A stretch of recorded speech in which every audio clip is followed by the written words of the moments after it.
और कुछ कहना चाहोगे सर्केडियन रिदम के बारे में? नहीं, बस यही पर सर्केडियन रिदम के साथ जी एक और चीज चल रही है। जैसे मैंने बताया, एक केमिकल होता है हमारी बॉडी में एडेनोसाइन करके, जो कि जितना आप अवेक रहते हो वो बढ़ता जाता है, जी और जब वो 12 या 15 घंटे में एकदम पीक हो जाता है। अब क्या होता है, हमको समझना है, ये दोनों चीज़ें एक साथ हो रही है। सर्केडियन रिदम, आप सो या नहीं सो वो तो चलता रहेगा ऐसे जी वेव, जी जी पर ये जो एडेनोसाइन है, ये आप नहीं सो तो बढ़ता है, आप सो तो कम हो जाता है।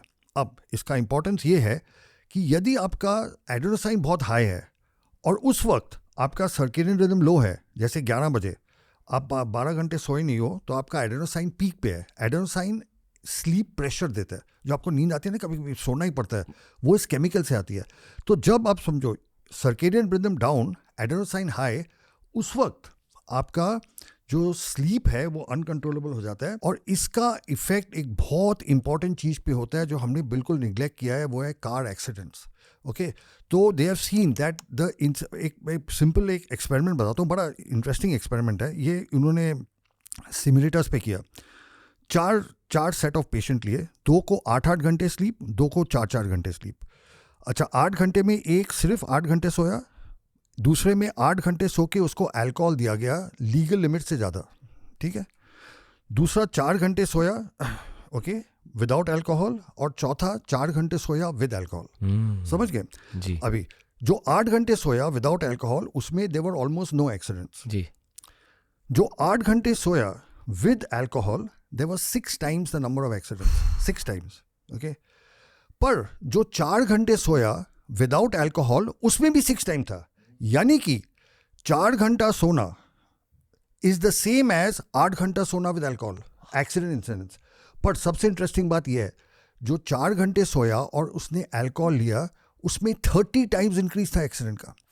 Okay, so this shows you कि भाई, जो ये लोग समझते हैं, हम ड्रंक ड्राइविंग को पनिश करते हैं, पर साइंस दिखाता है कि आप सोए नहीं हो, आपके एक्सीडेंट के चांसेस ज़्यादा हैं। और actually sleeping driving is worse than drunk driving. क्यों? ड्रंक ड्राइविंग में क्या होता है, आपके रिफ्लेक्सेस स्लो हो जाते हैं, मतलब आपका जो ब्रेक लगाने का टाइम है, मतलब 1 मिनट की बजाय 2 मिनट हो जाता है, पर आप स्टिल कंट्रोल में हो। जब आप नींद में होते हो तो आपको क्या होता है, you get something called micro sleep. आप कुछ टाइम के लिए सो जाते हो, आपका कोई रिफ्लेक्स ही नहीं है। ड्रंक ड्राइविंग में फिर भी रिफ्लेक्स है, पर जब आप सो जाते हो तो आपका बिल्कुल रिफ्लेक्स नहीं है।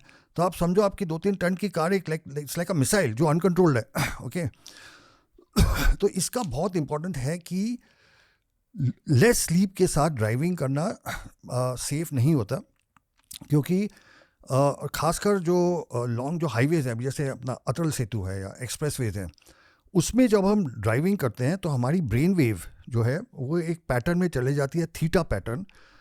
This is the same as जब हम सोने वाले होते हैं नींद में, ये सेम पैटर्न होता है। हमारी कुछ ब्रेन वेव्स होती है, तो ब्रेन वेव के अलग अलग काम होते हैं।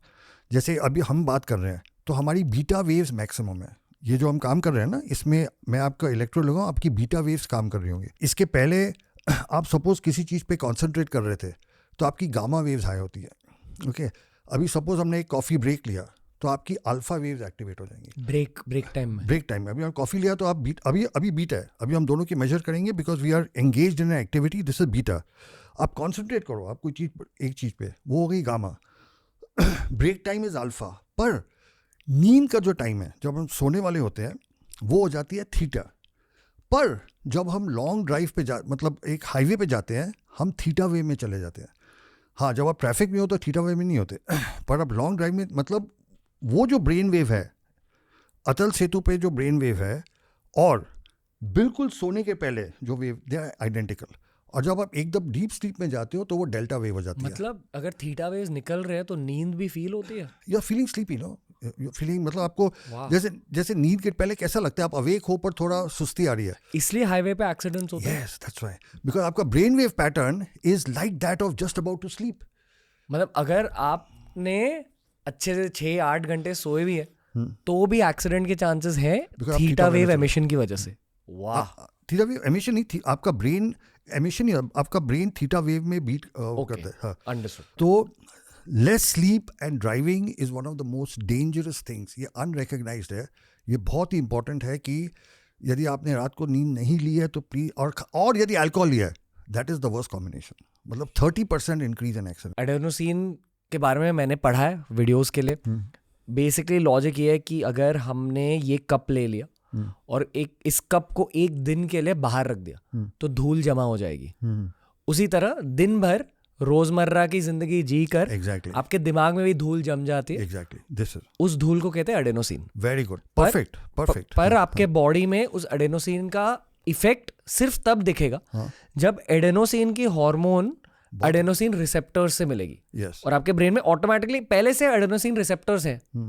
तो बॉडी का रिस्पॉन्स रोजमर्रा की जिंदगी की वजह से ये रहता है कि ब्रेन में एडेनोसिन भर दो भाई, भर दो.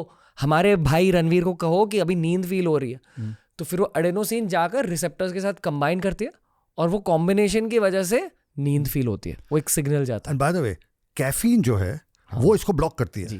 कैफीन का मॉलिक्यूल एडेनोसिन की मॉलिक्यूल की तरह है. बिल्कुल, तो उसको ब्लॉक करता है. कैफीन का मॉलिक्यूल जाकर रिसेप्टर में बैठ जाता है. रिसेप्टर को कहता है मैं ही एडेनोसिन हूं भाई.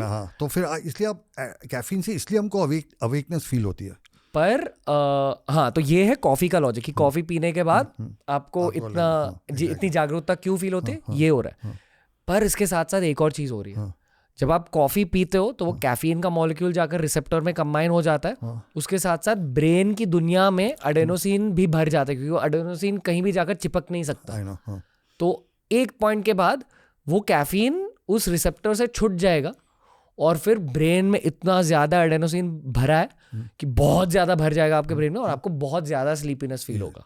उसमें एकदम स्लीप आती है और that is the cause of majority of these accidents. Because उसमें आप बिल्कुल आउट ऑफ कंट्रोल होते हो, यू नो. मतलब मान लो 1 घंटे के लिए 2 घंटे के लिए आपको एनर्जी फील हो गई एनर्जी ड्रिंक की वजह से, कॉफी की वजह से. पर जब डाउन होता है वो सडनली डाउन होता है, खट करके डाउन होता है. सो सडनली देन इसलिए ये जो चीजें हैं दे शुड हमको यूज अवेक रहने के लिए यूज नहीं करनी चाहिए. They are nice to have in the morning with breakfast ये वो, पर ऐसा सजेस्ट होता है कि शाम के बाद हमको लिए, क्योंकि नींद को अफेक्ट करती है, मतलब ब्रेन को ट्रिक कर देती है. अगर आपको ये क्लिप अच्छा लगा तो ऐसे ही 1000 क्लिप्स अपलोड किए गए हैं इस चैनल पर. बस देखते जाओ और सीखते जाओ.